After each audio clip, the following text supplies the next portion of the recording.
Une semaine après son éblouissante victoire en Coupe d'Europe sur la pelouse des Harlequins, le Racing 92 retrouvait le top 14 avec la venue de la Lanterne Rouge Agen.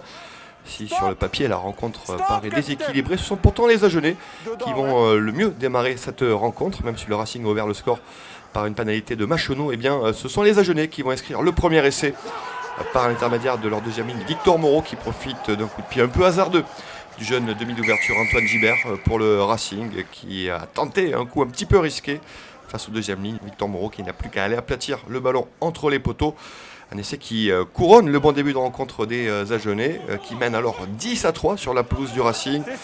Mais après 25 bonnes premières minutes, eh bien, les Agenais vont baisser le pied physiquement face aux charges et aux assauts du Racing 92 près de la ligne, avec notamment cette longue séquence près des poteaux Agenais pour fixer la défense. Après, derrière, il n'y a plus qu'à écarter jusqu'à Louis Dupichot qui va inscrire le premier essai. Il y avait en plus un avantage en cours, donc un magnifique coup joué par les Racingmen qui reviennent à égalité face aux Agenais, 10 partout juste avant la mi-temps.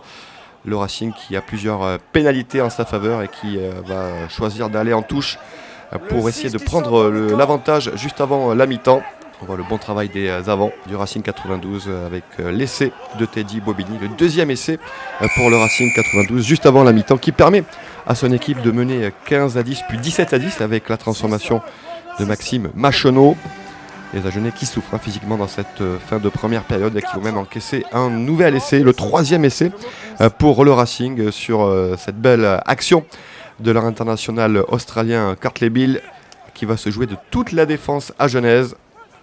La magnifique technique de l'international australien Wallaby qui va d'abord échapper au premier plaquage, la fin de passe, personne derrière, il peut accélérer donc pour aller aplatir le troisième essai entre les poteaux, un essai qui fait mal aux têtes agenaises puisque le Racing à la pause mène sur le score de 24-10. Le Racing 92 qui va ensuite gérer son avance face à des Agenais trop faibles physiquement mais qui n'ont pas démérité, qui ont toujours tenté de jouer. Mais le Racing va finalement aller inscrire un nouvel essai à l'heure de jeu. Le Racing 92 qui cherche évidemment le bonus offensif qui va arriver sur cette action. Cartley Bill qui fixe deux défenseurs et qui peut ensuite servir sur un plateau Teddy Thomas qui va inscrire l'essai du bonus quasiment en marchant entre les poteaux. Bien servi par son coéquipier et international australien. Agen qui souffre notamment en mêlée fermée avec un carton jaune sorti contre Yameogo. Les Agenais à 14 contre 15 qui vont encore une fois subir la force du Racing 92 avec notamment ce nouvel essai de Jordan Joseph pour le Racing 92 qui mène alors 38-10. Les Agenais qui vont même se faire contrer en touche. C'est assez cruel pour eux qui avaient plutôt pourtant récupéré ce ballon.